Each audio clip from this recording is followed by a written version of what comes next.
प्रभु राम देव भगवान अल्लाह खुदा ईश आदि नाम एक ही शक्ति के हैं।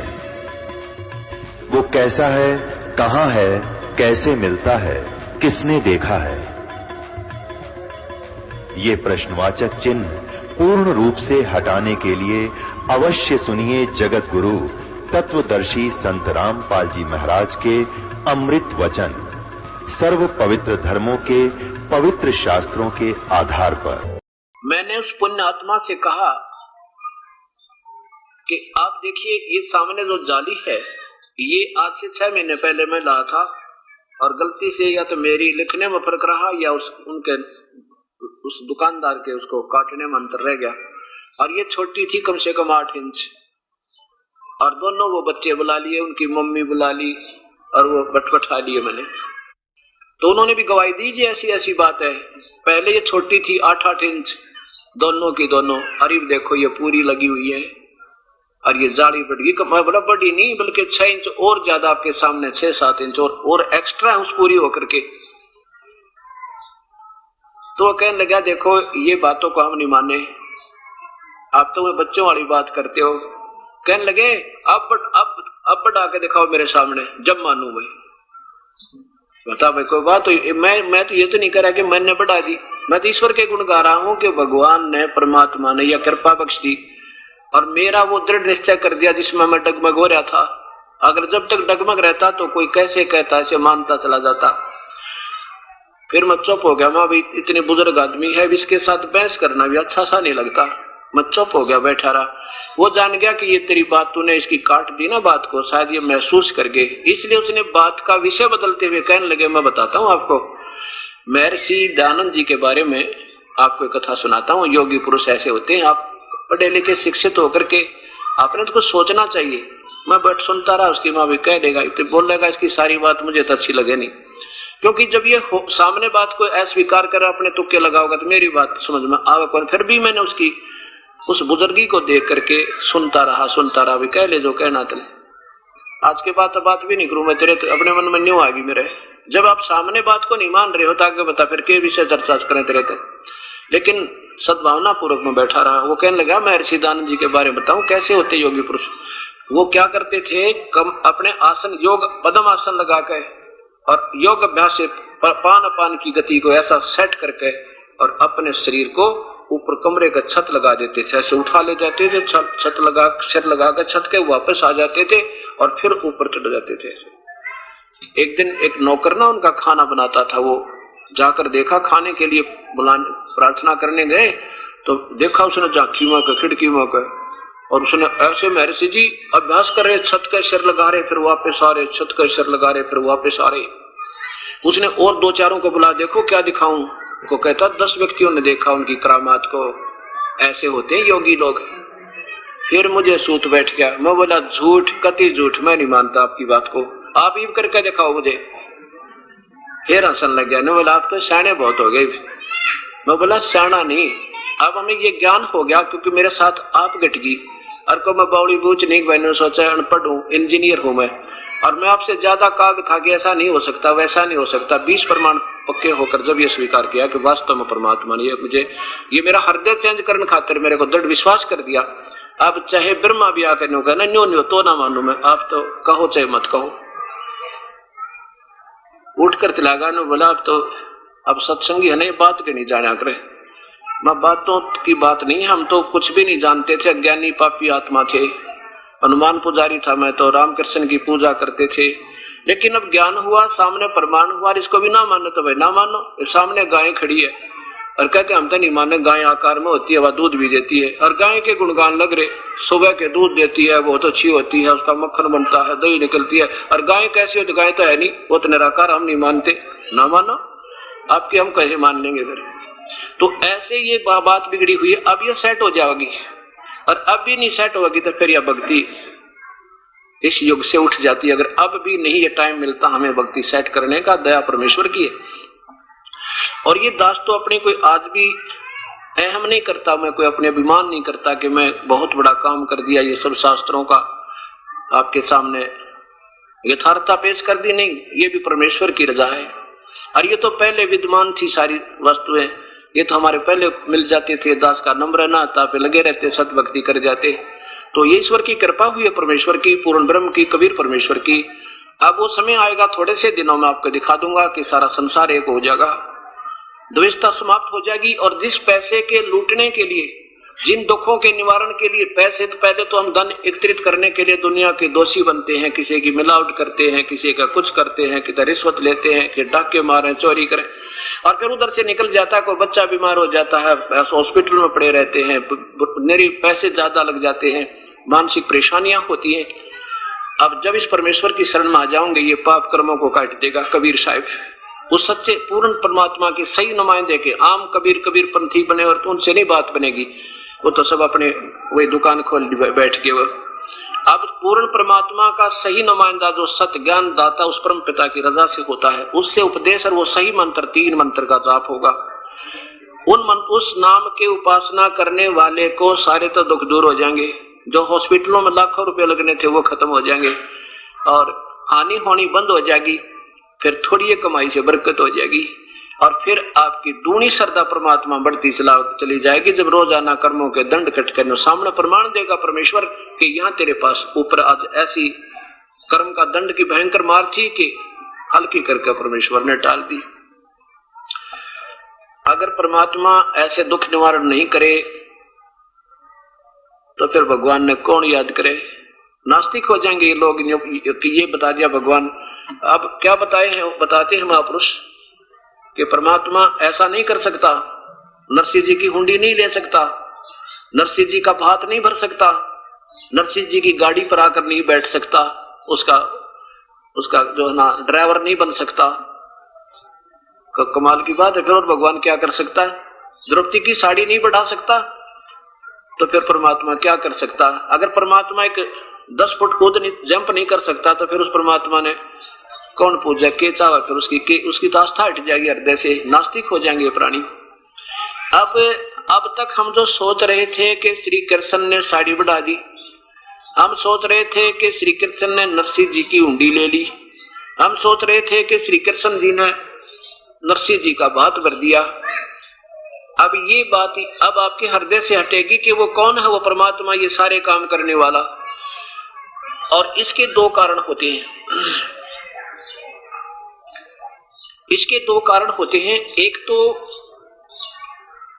जिन प्राणियों का पिछला संस्कार ही ऐसा होता है, जैसे द्रौपदी को पहले ही श्राप लगा था जब ये सृष्टि रची थी, इसको दुर्गा को श्राप दिया था ज्योत निरंजन ने कि तू द्वापर युग में द्रौपदी होगी और तेरे 5 पति होंगे। फिर उसका संस्कार ऐसा था, साड़ी हरण होगा, ऐसा होगा, ये पहले उसका निर्धारित था।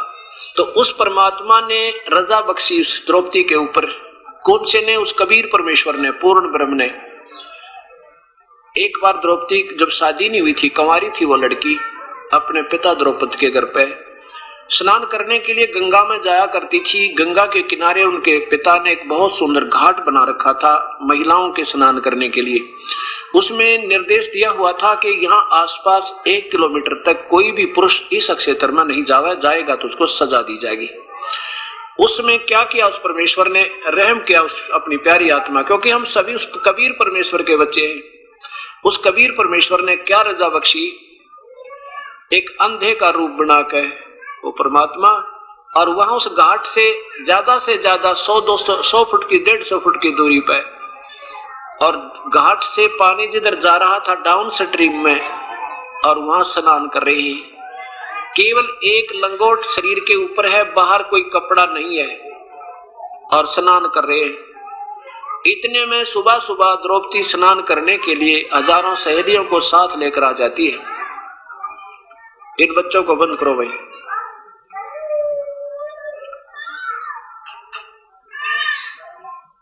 अब द्रौपदी हजारों सहेलियों के साथ प्रतिदिन स्नान करने के लिए आया करती थी। राजा की लड़की थी।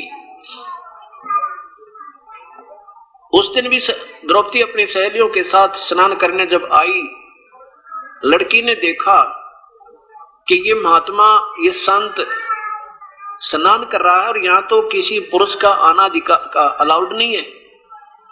उसने देखा चलो अब तो महापुरुष को स्नान कर लेने दो और संत भगत को संत यानी भगत को भगत मिल जा, साधु मिल जाए। इतनी प्रसन्नता होती है कि इनके साथ ईश्वर की चर्चा करेंगे, क्योंकि द्रौपदी भी खुद ईश्वर भक्त थी, आस्था थी, पिछली पुण्य आत्मा है, ये दुर्गा का अवतार थी। स्नान कर लिया कि स्नान करके बाद में बात करेंगे, तब तक महात्मा भी नहा लेगा, स्नान कर लेंगे। अब घंटा सारा लगा, लड़कियों ने उछल कूद करके नहा धोई करी, स्नान कर रही हैं, तो उधर उस महापुरुष ने अंधे ने सोचा भाई ये तो गलत आ गया, तू या तो गलत आ गया और ये तो लड़कियों का कोई नहाने का घाट है और मुझे दिखाई नहीं दिया, ऐसा सोच के मन ही मन पश्चाताप करे। और फिर क्या होता है, स्नान करते करते उनका जो एक का लंगोट था, एक का कपड़ा था, पर्दे पे बांध रखा था और वो बोधा हो गया था, काफी दिन से कमजोर हो गया था, नहाते समय वो हाथ से लगने से टूट गया और वो नीवस्त्र हो गए और शर्म के मारे ऐसे छाती पानी में, सीने तक पानी में चले गई और परमात्मा से याचना करते हैं वो अंधे महात्मा कि हे परमेश्वर, आज मेरी इज्जत रखो मेरे मालिक, आज मुझे पता नहीं था, मैं अंधा था, इस करके इधर आ गया हूं। अब यह समझो कि परमात्मा कबीर परमेश्वर 100 रजा बख्श देता है, ना जाने के कारण कर दे, स्वयं भी आ जावे और अपने किसी हंस को प्रेरणा करके और वहां पहुंचा देता कि इस प्यारी आत्मा का पहले ही ऐसा कोई कर्म करवा दूं जिससे इसके आने वाले संकट टल जावे। तो वो महात्मा सोच रहा है कि तू तो गलत आ गया, ऐसे जैसे आम, क्योंकि परमात्मा जब आते हैं वो आम जीव जैसी लीला करते हैं, कोई ये भेद नहीं कर सकता ये भगवान है। तो क्या होता है, इतने में द्रौपदी ने स्नान भी कर लिया, 1 घंटा हो गया, फिर निकलते ही बाहर कपड़े कुपड़े बदल कर लड़की ने देखा महात्मा चले गए या क्या बात है, बात करेंगे, भगवान की चर्चा करेंगे। वो देख रही है कि वो तो अंदर ही खड़े हैं और गहरे पानी में चले गए, ऐसे जैसे कोई चीज ढूंढ रहे हैं, ऐसे नहा नहीं रहे, ऐसे हाथ मार रहे हैं।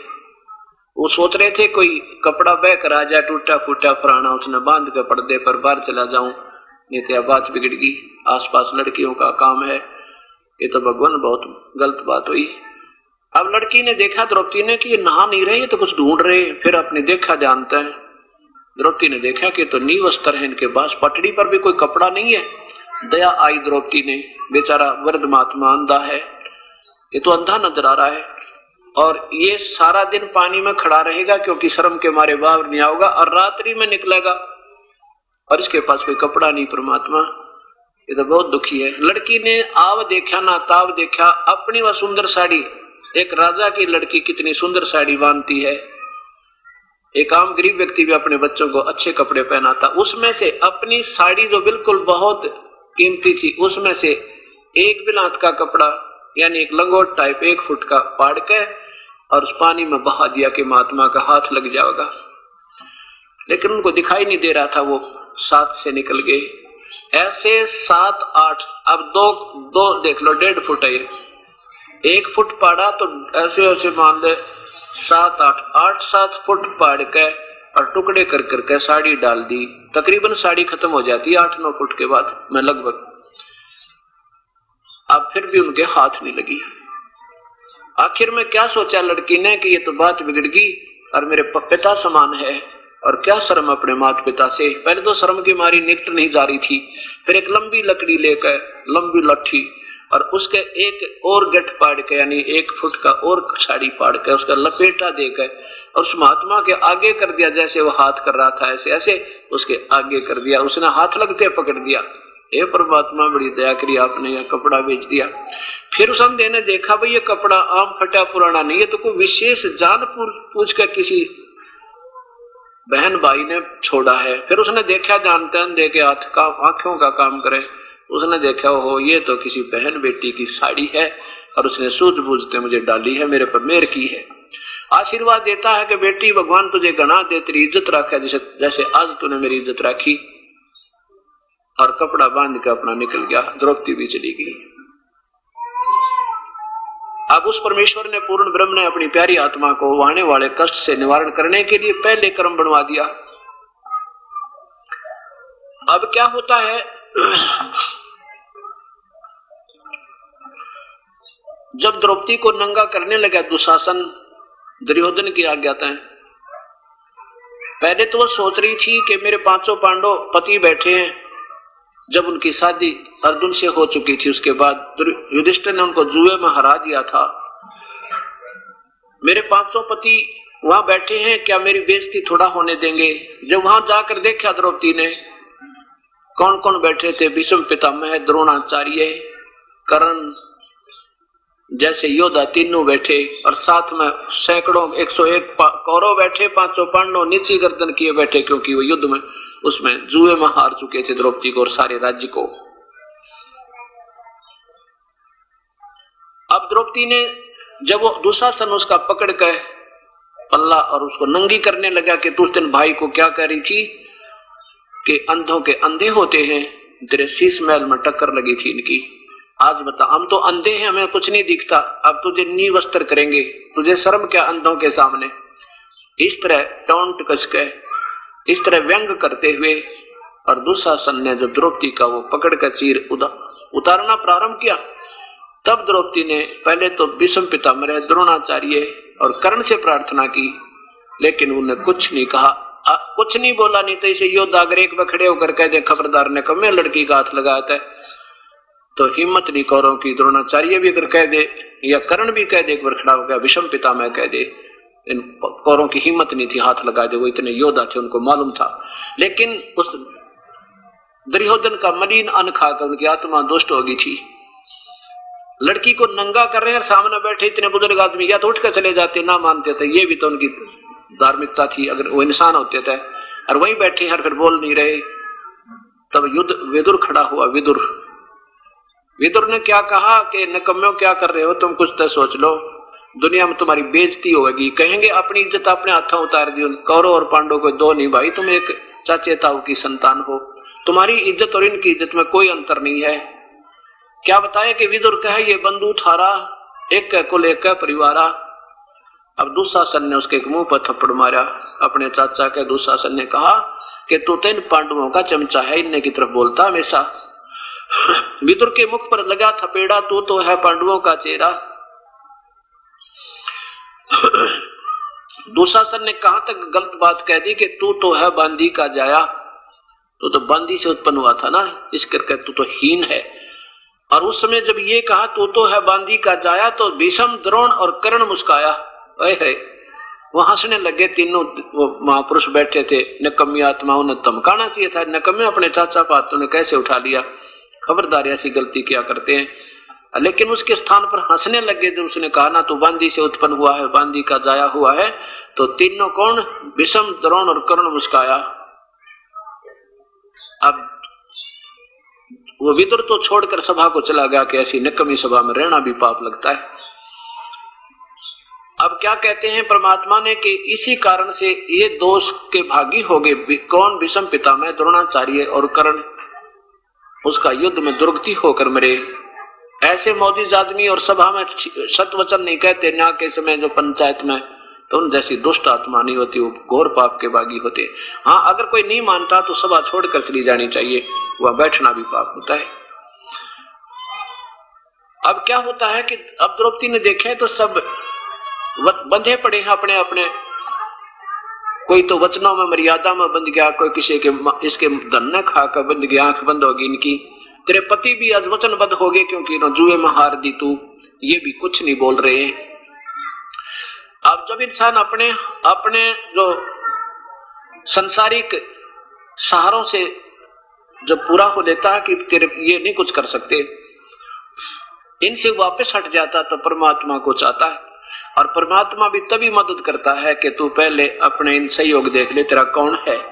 और जब इस संसारिक सहारों को, संसारिक आश्रय को त्याग के ईश्वर आश्रय जब लेता है प्राणी, फिर वो अपनी छत्र छाया करता है। लेकिन उस समय कैसे करता है, जब तक हम उस परमेश्वर से सीधे नहीं जुड़ेंगे तब तक वही परमात्मा आके केवल उसके किए हुए पिछले संस्कारवश और स्वयं ही वो जिसका उपासक है उसी का रूप बना के और ताकि इसकी आस्था बनी रहे भक्ति में। नहीं तो काल तो चाहता है कि इनकी आस्था हट जा, और ये नास्तिक हो जा, कभी भक्ति करे को नहीं और इन्हें पता ना लगे कौन भगवान है कौन कैसा है, उसकी तो नीयत ऐसी है।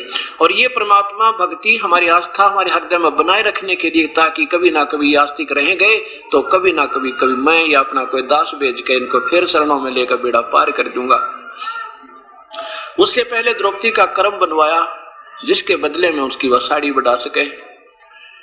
अब क्या होता है कि द्रौपदी की साड़ी वो दुशासन खेचने लग गया, और द्रौपदी का गुरु श्री कृष्ण जी, क्योंकि पांडवों के धार्मिक गुरु थे श्री कृष्ण जी। और जब दुख होता है तो हम गुरुदेव को याद करते हैं, चाहे को किसी का उपासक है, और वो परमात्मा जब तक उससे नहीं जुड़ेंगे तब तो केवल कर्माधार में वही लाभ देगा आके, और जब हम उससे सीधे जुड़ जाएंगे तो हमारे पाप कर्मों को काट कर वो नए संस्कार खुद लिख देगा। अब क्या होता है, धर्मराज के दरबार में हमारे पुण्य और पाप दोनों लिखे जाते हैं। अब द्रौपदी का जब दुशासन चीरहरण करने लगे तो क्या हो गया,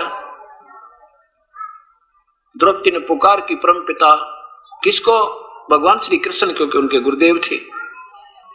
श्री कृष्ण को याद किया। श्री कृष्ण वहां अपने महल में द्वारका में उस रुक्मिणी के साथ पासे खेले महल में शतरंज खेल रहा था, और शतरंज खेलते खेलते जैसे ऐसे करते हैं ना, कोई पौ 12 कोई पक्के 18 कोई कच्चे 11 ऐसे बोलते हैं। जो ही ऐसे पासे डाले, और क्या होता है कि जैसे हम कोई जब दुख आता है तो रोते हैं भगवान के लिए, उससे पुकार करते हैं अपनी सुरक्षा और अपने बचाव के लिए। उस समय ये पुकार आत्मा की पुकार उस सच्चे दरबार में जाती है, सच्चे दरबार से वो परमात्मा के दरबार से फिर धर्मराज के दरबार में आती है, और धर्मराज के दरबार में उस आत्मा की वो फाइल खुल जाती है, वो कंप्यूटर में ऑन हो जाता है वो पुण्य वाली फाइल, और धर्मराज देखता है कि इस पुण्य आत्मा का कोई ऐसा पुण्य हो जिसके कारण मैं उसकी मदद करवा दूं। तो द्रौपदी की वह फाइल खुल गई वहां जाते ही उसकी पुकार सुन के, और वहां से फिर उस पुण्य वो देखा कि एक ऐसा पुण्य किया इस लड़की ने, गंदे महात्मा को निस्वार्थ भाव से ऐसा पुण्य किया है, और जिसके कारण तो साड़ी क्या ना जाने क्या बढ़ाया जा सकता है। तो वहां से वो उसका रिफ्लेक्शन आया, कहां, वो परमात्मा स्वयं, वहां से रिफ्लेक्शन आया उस कर्म का, किसमें, श्री कृष्ण के अंदर। और श्री कृष्ण ऐसे पासे डालता डालता अंदर से जुबान निकल गई अनंत। अब देखो परमात्मा की लीला है ये। अब वहां तो श्री कृष्ण तो पासे खेल रहा है, परमात्मा वो कबीर साहब क्या करते हैं, आप सामने नहीं आते, क्योंकि हम उसको भगवान ने ना मानते, आज तक किसी ने बताया ना परमात्मा। वो क्या करता है कि श्री कृष्ण को शाबाशी दिवा दी, किसकी आस्था बनी रहे लड़की की, भगवान नास्तिक ना हो जा। श्री कृष्ण के अंदर अपनी शक्ति ते बटन दाब दिया, अनंत कहा उसने, अनंत। और कहना था पासे डाल के कच्चे 12 या पक्के 18, और वो कहा अनंत। रुक्मिणी हाथ पकड़ कर मुस्कान लगी कि हार गया अब तो, मेरा ना क्या के बोलने लगे, आपने तो क्या बोला बता मुझे, ये अनंत क्यों कहा, इसमें कोई शतरंज का वचन थोड़ी है। उसमें फिर प्रेरणा कर दी, अंदर से उसको श्री कृष्ण को ज्ञान दिया। उसने देखा अपनी दिव्य दृष्टि से कि दुशासन ने द्रौपदी के साथ बद व्यवहार प्रारंभ कर रखा है, उसकी साड़ी उतारी जा रही है, और अनंत इसलिए कहा है। अब कौन बोल रहा है ये, यही सोचने की बात है। अब ये पीएचडी की बातें आपको कम से कम 2 साल के लगातार सत्संग सुनोगे जब समझ में आओगी। वो परमात्मा, उस पूर्ण परमात्मा का संपर्क इस आत्मा से है, क्योंकि हम उसके अंश हैं, उसका हमारे साथ संपर्क है बिल्कुल सीधा, वो अंश रूप में हमारे साथ रहते हैं, आत्मा से कभी दूर नहीं होते, एक पल भी, ऐसा भी उन्होंने व्यवस्था की हुई है। और आत्मा के साथी वही है, अंदर से वो आत्म रूप परमात्मा ही बोल रहा है श्री कृष्ण में। अब क्या कह रहा है कि गरीबदास जी बताते हैं कि क्या बोले, परमात्मा के अंदर वो, श्री कृष्ण के अंदर वो शक्ति, यानी जो आत्म रूप में परमेश्वर, आत्मा का आधार एक परमात्मा, वही ईश्वर कबीर परमेश्वर। इस परमेश्वर में इतनी शक्ति है, ये असंख्य रूप बना के और अपनी उन पुण्यात्माओं विशेष कर रहता है जिनमें उनका अंश भक्ति का है। तो क्या बोले अंदर से कि रुक्मिणी कर पकड़ा मुस्काई, अनंत कहा मोकू समझाई। ये अनंत किस लिए कहा मुझे बताओ। हाथ पकड़ के श्री कृष्ण का, श्री कृष्ण के अंदर वो आत्म रूप आत्म परमात्मा जो है ना पूर्ण ब्रह्म, एक जैसे है ना गंध में वायु में गंध रहती है, ऐसे उस परमात्मा की निराकार शक्ति उस आत्मा के साथ रहती है और उसमें अंदर से फिर वो परमेश्वर अपनी वो वाणी बोलता है कि रुक्मणी कर पकड़ा मुस्काई अंत कहा मोकू समझाई। क्या बताते हैं कि दुशासन ने द्रौपदी पकड़ी और मेरी भक्ति हमारी भक्ति सकल में सिखरी। और हमारी भक्त यानी भक्त आत्मा ही का ऊपर कोई ऐसा कोई उसका बचाव नहीं बना तो फिर कौन हमें याद करेगा। प्रभु की भक्ति आस्था हट जाएगी। जय हमारी भक्ति पछोड़ी होई हमारा नाम ना ले वह कोई, कहते वहां कर दे ही से कहते तन दे ही से पासा डारी और पहुंचे सूक्ष्म रूप मुरारी। अब कौन है वो मुरारी? एक तो मुरारी श्री कृष्ण जी, क्योंकि हम श्री कृष्ण को ही आधारित मानकर चल रहे थे अभी तक, तो उसी के साथ साथ मिलती जुलती व्याख्या उस परमेश्वर की आएगी। ये पीएचडी की बातें हैं, बहुत दिन में जाकर आपका ये निर्णय होगा, बहुत दिन में दिमाग कैच करेगा, लेकिन धीरे धीरे सुनोगे तभी कैच होगा। अब वो पूर्ण परमात्मा और तो कोई करे नहीं कुछ भी सकता, तीनों लोकों में प्रवेश करके वही सबका दान पोषण करता। ये बात आपने भी याद रखनी पड़ेगी, तब ये कहानी समझ में आओगी। ये पीएचडी आएगी, लास्ट पॉइंट।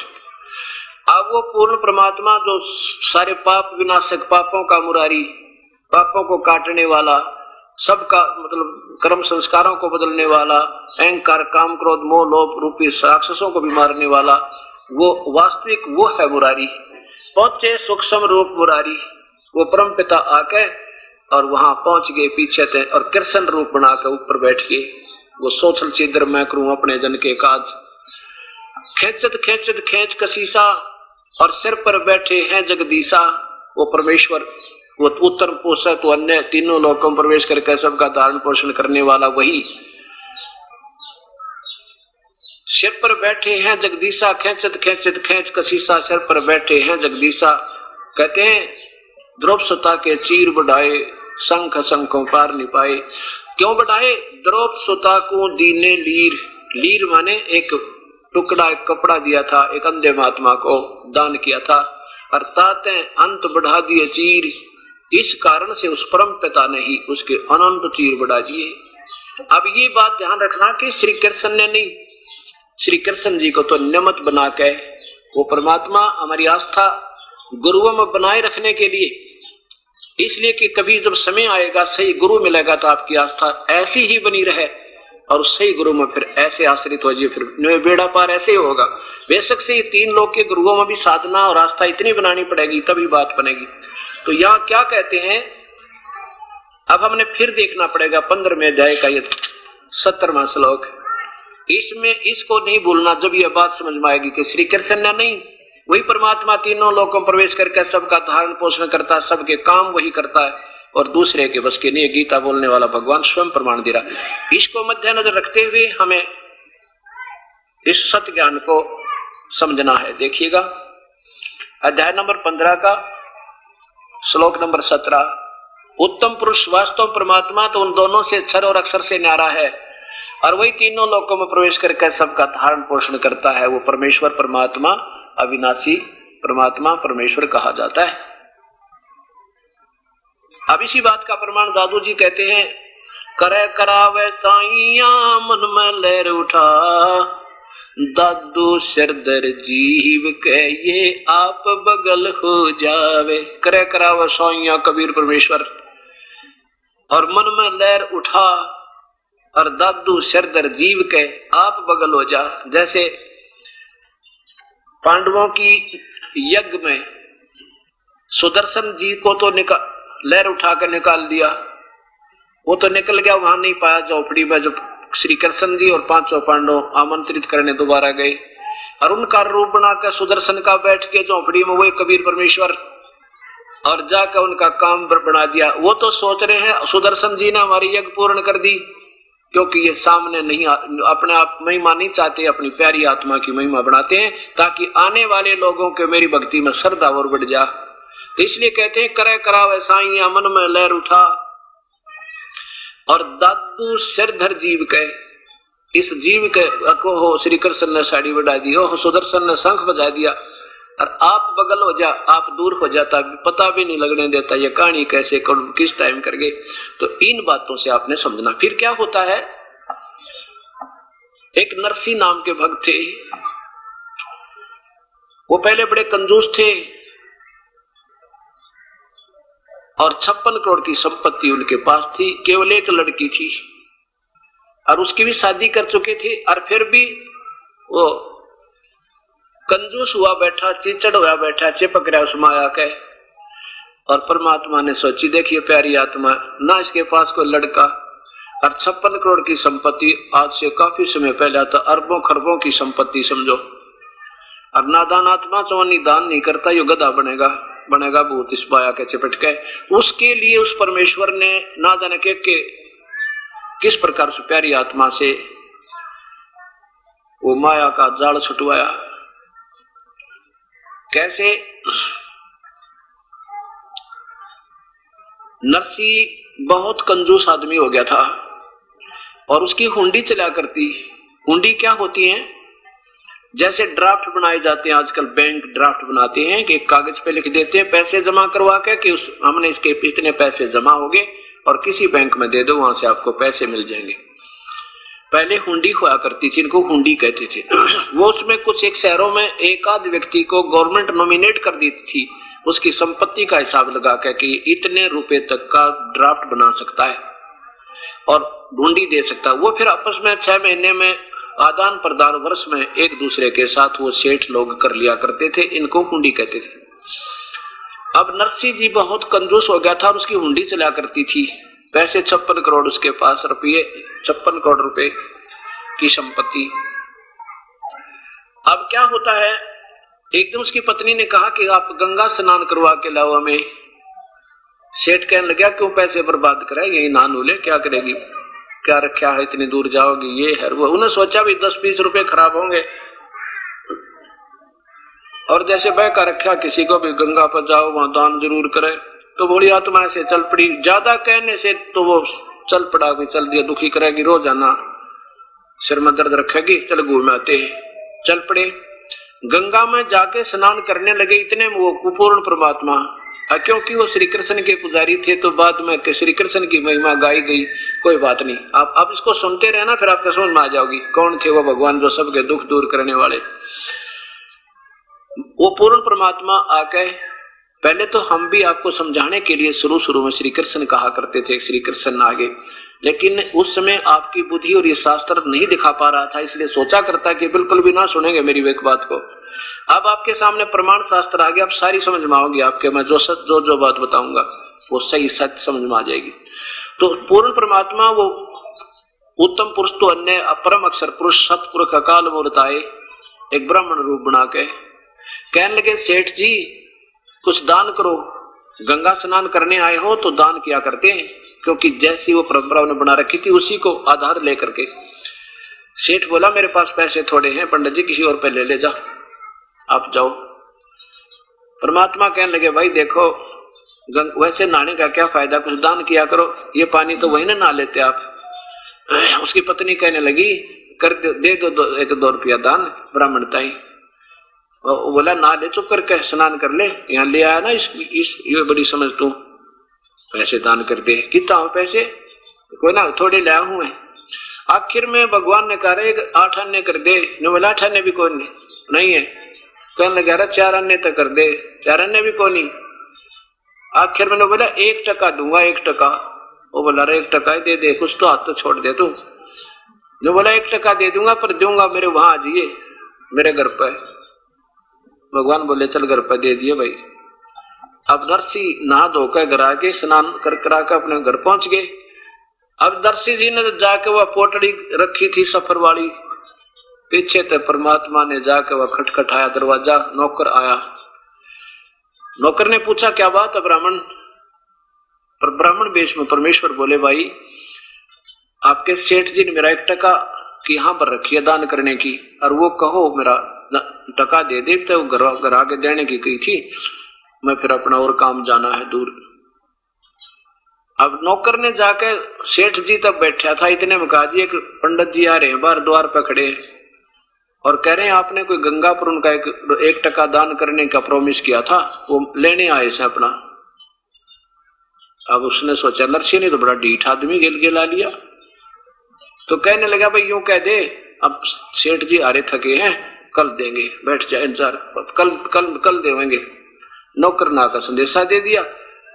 परमात्मा बोले भाई कोई बात ना, कल दे देंगे, विश्राम कर लेते हैं, बार बार के आ जाते लेके जाऊंगा। उसी के बाग था एक उस कोठी के बाहर, उसमें बाग के नीचे परमात्मा ब्राह्मण रूप में अल्लाह के बिछा के चादर लेट गए। सुबह उठते फिर खटखटा दिया दरवाजा, दरवाजा खटखटा भी कहो सेठ जी ने मेरे और टका दे दे। नौकर गया, सेठ जी वो ब्राह्मण खड़ा द्वार पे अपना दान दक्षिणा मांगे। सेठ ने सोचा बड़ा ढीठ आदमी तो गया भी को नहीं। अब सेठ ने सोचा आज ही 1 टके की इज्जत लगा रहा है, कल न मन माने 100 रुपये की लागे बैठ जाए तो इसको तो रास्ता पा गया करिए, अब किसना भी काम कर दो इसका ना आगे फिर से दुखी करेगा। यो कहने लगा यूं कह दे, नौकर से कहा सेठ नरसी ने यूं कह दे भाई मेरे हमारे सेठ जी बीमार हो गए और ठीक हो जाओगे जब देंगे, सफर में आए थे बुखार बन गया। नौकर ने आकर कह दिया सेठ जी ब्राह्मण जी हमारे सेठ जी ना सफर से आए थे, उनको बुखार हो गया और कहते हैं ठीक हो जाएंगे ना फिर आपका टका दे देंगे। अब वो कहने लगे भगवान भाई कोई बात ना, इंतजार कर लेते 1-2 दिन में बुखार उतर जाएगा, अब बार बार तो आ नहीं जाता, पैसा लेकर जाऊंगा। वही अपना दिन में घूम फिरावे, शाम ने बोला आकर फिर लेट जाए। अब 1 दिन देखा, 2 दिन देखे, 3 दिन हो गए। जब सेठ जी ने पूछा कि वो गया कि यहीं पर है, वो कहने लगे जी वो तो यहीं बिस्तर लगाए बैठे हैं सामने अपने के बाग में, और कह रहे थे कि अभी लेके ही जाऊंगा, बार बार तो आया नहीं जाता। सेठ नरसी इतने निकम्मेपन पा गया, कहने लगा यूं कह दो वो तो मर गया सेठ थे बस। अब नौकर ने जाकर कह दिया ब्राह्मण हमारे सेठ जी का तो स्वर्गवास हो गया, और भाई बड़ी दुख दर्द बात हुई है, तो बीमार हो गए बेचारे, गंगा स्नान करके आए थे। भगवान बोले भाई कोई बात ना, तो मरना जीना तो लग रहा है, चलिए मृत्यु तो होगी पर अंतिम संस्कार करा के जाऊंगा, यूं तक के जहाज। तो नौकर ने आके कहा सेठ जी वो तो ये कह रहे हैं, ऐसे कहा भी अंतिम संस्कार करा के जाएंगे, बात तो बहुत बुरी बनी है। चलो अब तो ऐसे तो क्या जाया जाता है। सेठ जी बोला तो ढीठ आदमी है भाई, ऐसे करो तुम लकड़ियां ढोने शुरू कर दो, शायद उसका समझ में आ जाए वास्तव में मर गया तो ना लकड़ी क्यों, सेठ गांव का मर जा, शहर का तो दुनिया इकट्ठी हो जाए, सब न बेरा हो। वो 4 आदमी लकड़ी ढोए उसके नौकर, और लकड़ी डोली जब बोला गया कि यहीं पर है जी, वो तो एक लकड़ी उठा रहा है साथ में और शमशान घाट की तरफ जाने लग रहा है। तो कहने लगा भाई मेरी तुम नो करो, एक अर्थी तैयार करो, जनाजा बना लो नकली। अब सेठ जी को लौटा दिया, उन 4 उठा दिया नौकरों ने और चिता के ऊपर रख दिया। चिता के ऊपर जब रख दिया तो परमात्मा डाल कर लकड़ी न जो ले रहे थे कंधे पे, और कहने लगे निकम्मे सेठ जी तो भी वह पक्का उस्ताद निकला। अब देख 1 टके बजान देने को जा रहा है, भाई हमने माफ कर दिया तेरा दान, हम लेते नहीं। सेठ बोला पक्की बात है, कहा पक्की बात है, अगजात है, आप जा रहे हैं भाई। भगवान चल पड़े और सेठ ने वो सारी लकड़ी वापस ठुआई, चलो सारी ठाक ले चलो उठाओ। और बची खुची जो थी ना छोटी मोटी बच जाकर उन आप धोती गए, उसमें कपड़े में डाल के और सारियां की नो गठड़ी बांध दिया हुआ है, वो भी वापस पहुंचा दी।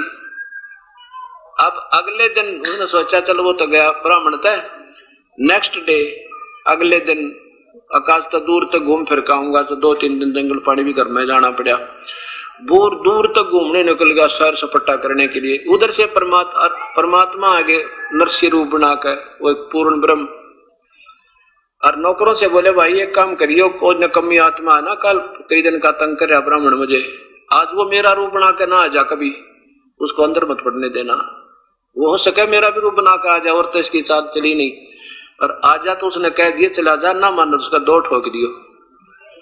अब सेठ जी का रूप बना के परमात्मा अंदर प्रवेश कर गए। अब सेठ जी आया 2-8 घंटे पीछे खूब सैर सपट्टे करके, अब तो द्वार पर खड़ा था, नौकर कहने लगा भाई वहीं खड़ा हो जाना, सेठ दे रुपये तो बहु-रुपया है, हमारे सेठ जी को बहुत परेशान कर लिया तूने, आप देखा ना, वो सच्ची कह रहे थे हमारे सेठ जी के मेरा रूप बना कर आएगा, तो वो एक काम कर दिया। और वो सेठ क्यों रुका, नौकर के कहने तो बिल्कुल सामने आ गया। तो वो नौकर कहते हैं तुझे सुना नहीं, लठ ठाया। तो वो कहता अरे फलाना मल दगड़ा मल क्या कर रहा है तू, मैं वो हूँ सेठ हूँ नरसी है, तू क्या बात कर रहा है मेरे तय। ने बोला हमारे भगवान हमारे सेठ तो अंदर पहुंच चुके हैं और उन्होंने हमें कह दिया है कि वो आज मेरा रूप बनाकर आ जा मनमाना कभी तो उसका दो ठोक दियो, और हमारे सेठ तो अंदर है भाई, तू चला जा, ये आदेश गलत हो रहे हैं ना, हम तेरा देंगे मार, तो पिट जाएगा, चला जा यहाँ से। तो वो कहता है कैसे बात कर रहा है मेरी, तुम निकम्यो, मैं तुम्हारा सेठ हूँ फलाना हूँ और तुमने नौकरी तो निकाल दूंगा, नू ला गया करण। उसका ठाकर लट्ठर वो लगा ना मारने, भाग लिया सेठ से। तो भाई सचमुच कोई बात गड़बड़ में है, जब इतनी समर्थ इतनी सख्ती से पेश आ रहे हैं तो जरूर उस ₹2 ने पहले आकर काबू कर लिया ₹2 ने, अरे ये तो मेरी सारी संपत्ति हड़प करेगा। अब सेठ कहाँ पहुंचा, थाने में पहुंचा, थाने में तो फिर रिपोर्ट की, वो पहुंचा कहाँ, कोर्ट में। कोर्ट ने उसी दिन एकदम एक्शन ले लिया, वो उसकी बही जब्त कर ली, बही निकाल रहा है भाई, कहीं बहियों में कोई फेरबदल ना कर दे, को पढ़ा ना ले, डुप्लीकेट नकली नरसी है। अगले दिन पेशी लगी, दोनों खड़े कर दिए कोर्ट में, भगवान भी और नरसी भी, और दोनों की शक्ल मिले। अब पहले कोर्ट ने उस असली की गवाही मांगी कि वे तू इस बही में बता दे क्या क्या लिखा है।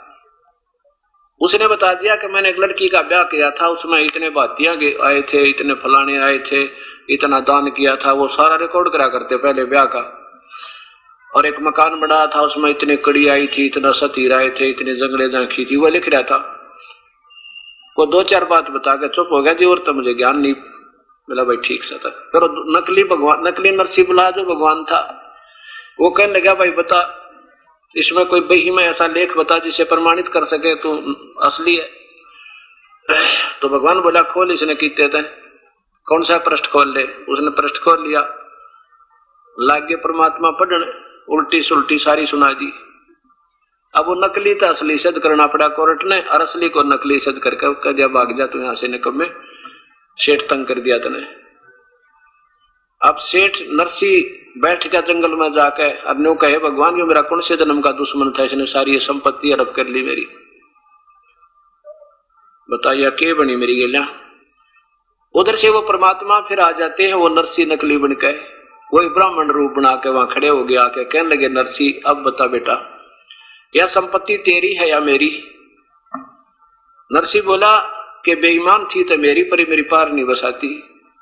भगवान बोला कि यह तेरी पहले भी ना थी, नादान तेरा भूल लाग रही थी, यह पहले भी मेरी ही थी और आज भी मेरी ही है। तू तो सूखा बन जा रहा था, तेरे पे खर्ची भी ना गई, 2 पैसे दान भी ना दिए गए, गधा बनेगा निकम्मे। तो सरप की जो नीम जागा इस माया ने जोड़े जोड़ के, और एक शर्त पर तुझे दे सकता हूं, अगर यदि तो इसने सारी न बांट दे, धर्म भंडारे में लगा दे, तो नहीं दुनिया का खून चूस चूस के ये ब्याज बट्टा ले लेकर और ये जहर इकट्ठा कर लिया, तेरे कीड़े पड़ के मरेगा, तो देख ऐसी दुर्गति हो जाएगी तेरी, और कुत्ता बनेगा, तेरे खाज लगेगी दुनिया का, यूं तो नरक डाल कर दिया इकट्ठा। तेरे पास रहना नहीं निकम्मे, ना तेरे संतान लड़की थी उसकी शादी कर दी, बता तू करेगा क्या इसका।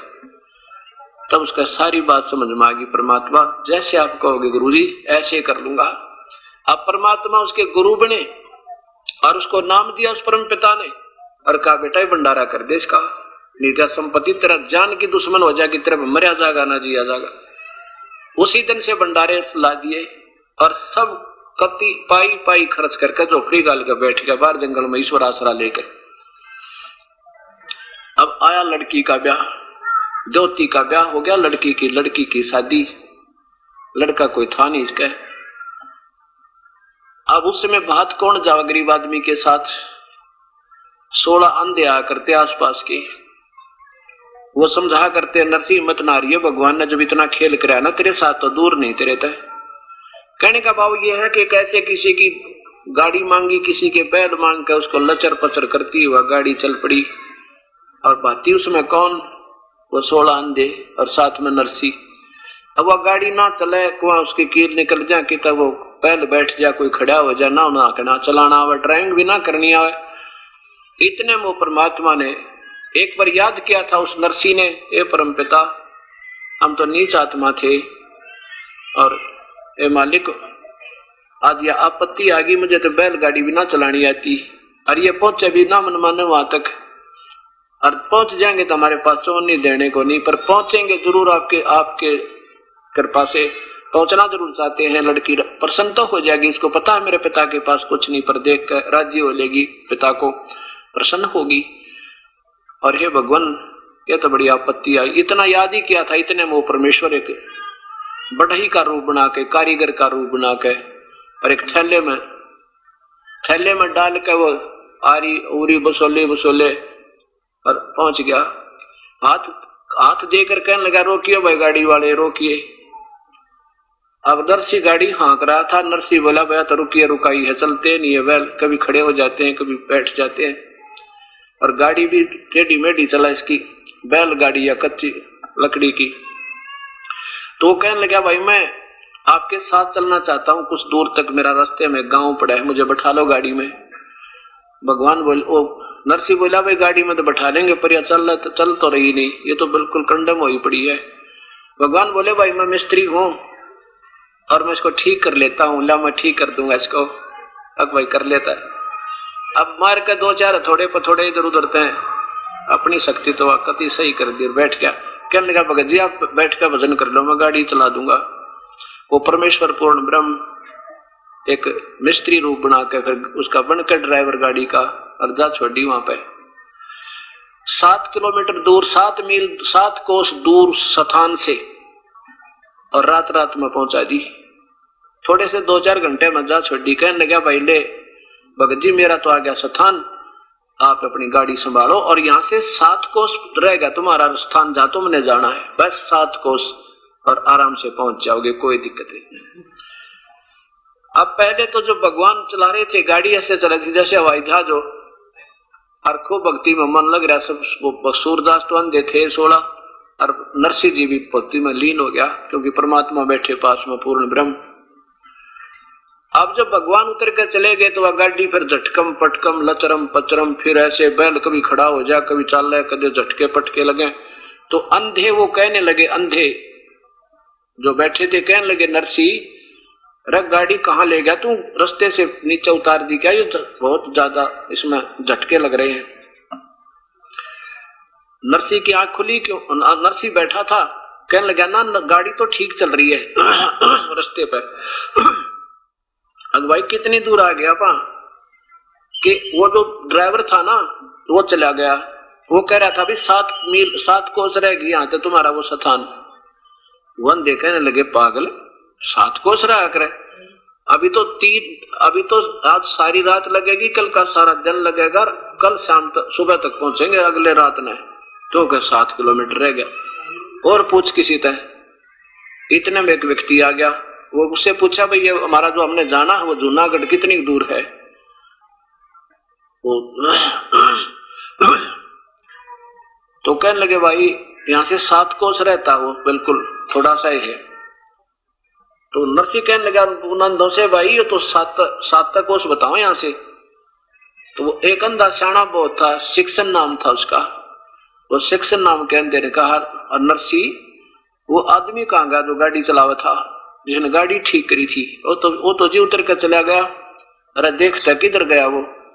अब इतनी देर में ज्यादा 3-4-5 मिनट हुई होंगे, उन्हें देखा था कितना वो आदमी दिखा ना, सारे खेत खाली पड़े थे, कोई आसपास आट भी नहीं ना दिखाई दे। नरसी वो शिक्षण बोला, निकम्मे तो भगवान था। अरे हम तो अंधे थे, तेरे तो आंख थी, इतने चरण क्यों ना पकड़ दिया परमेश्वर के?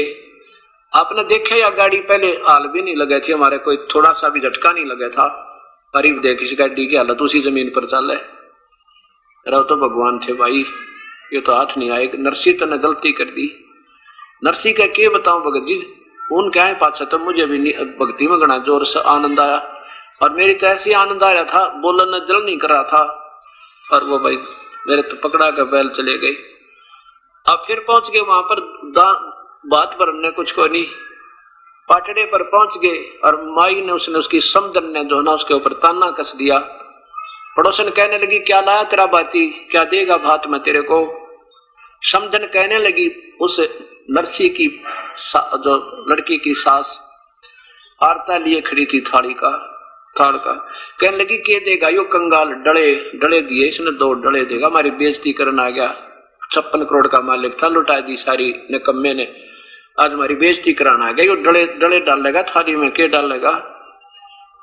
जब न्यो इतना ही कहा था उसने समदर तो नरसी की आंखों में पानी आ गया। परमात्मा जो रखेगा तो ही रहेंगे, कोई हमें इज्जत करे चाहे बेइज्जती करो। तो परमात्मा भी कहते हैं मम संत आदर अनादर करो क्यों ना कोई, और मम संत शरण जगत जान छोई। मेरी शरण में आके चाहे तुम्हारी कोई इज्जत करे चाहे बेइज्जती करे, तुम चिंता ना करियो। और मेरी शरण में जो आ गया तो बाकी जगत तो समझो राख है, ये बकवादे करा करते। पर आने दो मेरा समय, कहते हैं कल पे कारण कौन है कर सेवा नी काम, और मन इच्छा फल देऊंगा जो पड़े मेरे तय काम। अब यहाँ उस परमेश्वर का काम आ गया था। इतने में आकाश से कहते हैं सोने और चांदी के 2 डले आए और समदन की थाली में पड़ गए, वो यावासी होगी। और इतने में कहते हैं ऊपर से वर्ष नोटों की बारिश होने लगी। नोटों चांदी के सिक्के थे पहले, ऐसे वर्षा होने लगी। और इतने में वो परमात्मा एक गाड़ी लेकर, भरी हुई गाड़ी, उनकी लड़कियों के देते हैं ना दहेज पेज, वो अगलियां की और पछलियां की, वो कम से कम 150 तीड़ लाकर दर दिए थान के थान। और वहां गाड़ी छोड़ दी कि ले उतार ले बेखारी न, तुम अपने इस हमारे भगत के बारे में ऐसे नहीं कह देगी। और इतना कह के समेत गाड़ी और बैल छोड़ के वो अंतर ध्यान हो गए, परम पिता दिखाई नहीं दिए। बोलो सतगुरुदेव की जय। अब नरसी पुजारी श्री कृष्ण का था, वो ने सोचा श्री कृष्ण कर रहे हैं, कहते करे कराओ ऐसा ये मन में लहर उठा। और दादू शरदर जीव का वो आप बगल हो जा, ये बड़ाई नहीं की करवा देता श्री कृष्ण राम आदि की, और करता स्वयं। फिर क्या होता है कि एक दिन नरसी जब बैठा था अपनी कुटिया में झोपड़ी में, 4 साधु संत द्वारका जाने के लिए भगवान के उस द्वारका को देखने की इच्छा करके आगे। और पहले नरसी के वो ड्राफ्ट चला करते थे, हुंडी चला करती थी। अब वो पहले भी 1-2 बार हुंडी बनवा कर गए थे। अब गांव में जाकर नगर में पता किया भी नरसी जी कहाँ हैं। और गांव वाले ने बताया कि वो तो भाई बाहर बैठे हैं। क्या काम है कि एक हुंडी बनवानी थी। गांव वालों ने मजाक कर दिया, कहने लगा भाई वो नरसी एक बकवाद करता है, अब वो जल्दी सी हुंडी नहीं बनाता, उसको वो कहेगा मैं कंगाल हो गया हूं, मजाक करता आजकल वो। और ज्यादा जोर दोगे ना जो बनाओगा ना तो बनाता नहीं। कहाँ है कि वो बाहर झोपड़ी में बैठा है, वहां चला गया। चारों के चारों वो भक्त आत्मा जो तीर्थ यात्रा पर आए हुए थे, उन्हें सोचिए 500 रुपए हमारे पास है, रास्ते में कोई छीन ना ले, हुंडी बनवा ले, चलते हैं द्वारका में, किसी सेठ से ले लेंगे। अब नरसी के पास गए, नरसी से वो 500 रुपए रख दिए और कहा सेठ जी हमारी हुंडी बना दे। नरसी कहने लगा महात्मा जी मैं अब सेठ नहीं रहा, मेरी हुंडी चलती नहीं, वो कैंसिल होगी गवर्नमेंट की तरफ से, मेरे पास पैसा नहीं है अब। तो चारों महात्मा कहने लगे वे बिल्कुल ठीक कहते, गांव वाले तो बकवाद करने लग गए हैं, तेने शर्म नहीं आती महात्माओं के साथ ऐसा व्यवहार करता है, तुझे पाप लगेगा, हम पैसे दे रहे हैं कोई मुफ्त हो रहे बना रहे तेरे से। अब नरसी ने सोचा भी ये मानना नहीं, और संत से ना जाने इनकी आत्मा दुखी होगी, बताए क्या करूं। गांव वाले ने दिन के साथ उनको बहका दिया, मजाक कर दिया। उसी समय साक्षी रख के अपने परमेश्वर को, क्योंकि वो श्री कृष्ण के पुजारी थे, सांवल साहा, सांवला सेठ, सांवल यानी सांवरिया, भगवान श्री कृष्ण के नाम सांवल शाह लिख के कि भगवान श्री कृष्ण के नाम में अपने एक हुंडी लिखता हूं, ये दास की हुंडी स्वीकार हो, इनको भुगतान किया जावे, आपकी अमानत मेरे पास है। 500 रुपये ले लिए और वो कागज बना के दे दिया, अब ले जाओ सेठ महात्मा जी। वो चल पड़े। पीछे से सेठ ने क्या किया, उन 500 रुपए का एक भंडारे का सामान, घी, चावल, खीर, दूध, दाद बनाकर और भंडारा कर दिया। 500 की रोटी खिला दी। अब 500 रुपए बहुत होते थे, 50,000 के करीब हो जाए आजकल के, पूरा भंडारा कर दिया। अब वो चारों महात्मा पहुंच गए कहा, द्वारका में। वहां जाकर पूछा भाई कोई सावल नाम का सेठ है। वो सेठ जिसकी हुंडी चला करती उसके पास गए, वे एक सेठ हुंडी उसकी चलती है, उससे पूछ लो। उसने देखा, कहने लगे ये तो नरसी की बनाई हुंडी है क्या, ये नहीं चलती इसकी, अब ये तो कंगाल हो गया, दुनिया को ठगने लग गया, अब झूठी हुंडी बना के, ये तो दिवाला निकल गया इसका। तो सारी द्वारका में पूछ लिया, सांवल नाम का कोई सेठ हो, कोई नहीं पाया। और सब मजाक करने हो, क्यों नरसी तो ठगन लग गया दुनिया को, अब उसकी हुंडी नहीं चलती, उसका ड्राफ्ट नहीं चलता। अब चारों महात्मा जाके एकांत में बैठ के नगर तबार भाई के ने बता, वो तो मना करे था बेचारा, हमने सिर में दर्द कर दिया, उसके गले पीछे पड़ गए, किसी के कहने सुनता है। उनको ये भी विश्वास था कि वो नेक आत्मा है, हमारे पैसे जो के तो पाऊंगे, पर ये तो हम दिक्कत होगी यहाँ पे। इतना सोच ही रहे थे कि उधर नरसिंह जी की दिव्य दृष्टि काम करने लगी परम पिता की दया से। उसने देखा कि परमात्मा ने आके उनको महाराज संतों को पैसे दिए क्या नहीं दिए, देखा तो उनको पैसे नहीं मिले और मायूस हुए बैठे। अपनी पत्नी से कहा नरसिंह जी ने कि तूने जो सामान लाए थे हम 500 रुपए का, वो सारा वितरित हो गया या कुछ बकाया है? लगी जी थोड़ा सा आटा बचा है, ऐसा होगा तो 2-4 रोटियां बन जा। और वो कौन सा बचा? वो पलोथन का। पलोथन क्या होता था, पहले रोटी बनाने के लिए बनाते थे गोल गोल सी लोई, और उसको सूखे आटे में लगा लगा के रोटी बनाती थे। अब काफी भंडारा हुआ था, उसमें थोड़ा सा आटा बच गया, जिसमें 4 रोटियां बन गया। वो कहने लगे जी वो पलोथन यानी थोड़ा सा आटा बचा है 4 रोटियों के का, और तो सारा भंडारा लगा दिया। तो उसने कहा नरसिंह ने 4 रोटी बना, यह तो आट लाग रही थी अभी तक, इसलिए भगवान प्रकट नहीं हो पा रहे थे। 4 रोटियां का आटे की रोटी बनाकर वही परमात्मा वहां एक रास्ते चलते का रूप बनाकर आके कहा भगवाई राह चलता हूं, मुझे भूख लगी है। ओए होए, वो परमेश्वर स्वयं आके और उसी समय कहा जा भाई भगत जी बैठो हो बड़े ले रोटी ताजी ताजी बना रखी है। 4 रोटी खाकर परमात्मा वहां प्रकट हो गए और जाके कहा कि आ जाओ भाई, कैसे बैठे हो महात्मा? आके बैठे हैं भाई सेठ जी, हम तक इतना जोगे नहीं रहे। ऐसे ऐसे नरसिंह की हुंडियां चलती नहीं, हमारी उन्होंने हुंडी बना दी, पर उसका दोष नहीं बेचारे का, हमने ज्यादती कर दी उसका। और या कोई सेठ नहीं सांवल नाम का, तो परमात्मा कहने लगे भाई किसने कहा तुम्हारे को वो सेठ नहीं सांवल? मैं सेठ हूँ सांवल, आ जा मेरी दुकान पर, चल तुम्हें दूंगा वो 500 रुपये रहे। या हुंडी बिल्कुल सही चला इसकी दवाई, कौन मना करा था? लेकर वो कागज और उस बाजार में उस बाजार में द्वारका के में जो चारों तरफ बढ़िया की दुकान थी, कहने लगे बिछाओ चादर यहाँ पे। उस चौराहे पर चादर बिछवा के ऐसे पटके 1 चांदी के खुड़के दूर थे 2 3 4 सुना का उन सब ने, और सबका ध्यान अट्रैक्ट हुआ है, ये क्या होने लग रहा है।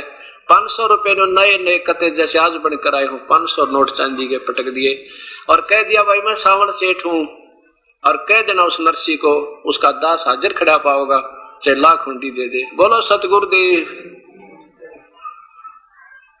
तो ऐसे परमात्मा, वो पूर्ण परमात्मा आकर ये सब काम करता। ठीक है, चाहे हम श्री कृष्ण पर सेरा बांधे, चाहे श्री राम पर बांधे, ये गीता और वेद प्रमाण देते हैं वो परम पिता पूर्ण ब्रह्म है, जो सबके काम सारने वाला और सारे दुखों का निवारण करने वाला। बोलो सतगुरुदेव की जय। नरसिंह जी की हुंडी झाली सांवल सा कहाया, द्योती का जब ब्याह हुआ वहां भात भरण को आया। जो कबीर परमेश्वर पूर्ण परमात्मा नरसिंह जी की हुंडी को उन्होंने पूरा किया, दिया झाली यानी उसका ड्राफ्ट कैश किया, और द्योती का जब ब्याह हुआ था तो भात भरने वो परमेश्वर ही गया।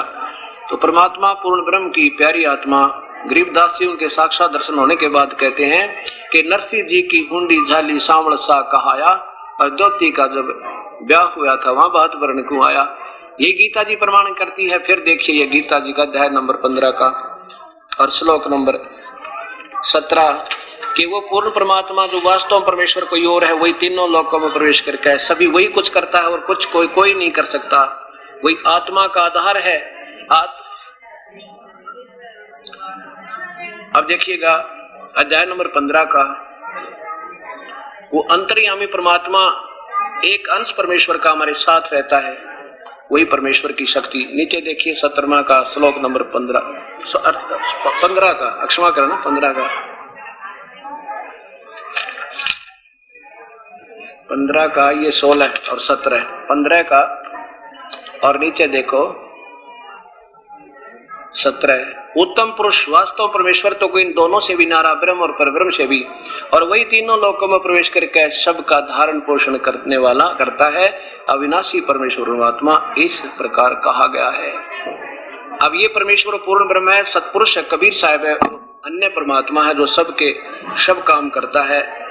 तो क्या कहते, अंतर्यामी एक तू आत्म के आधारे, जो तुम छोड़ो हाथ तो हमें कौन उतारे पर। सत साई।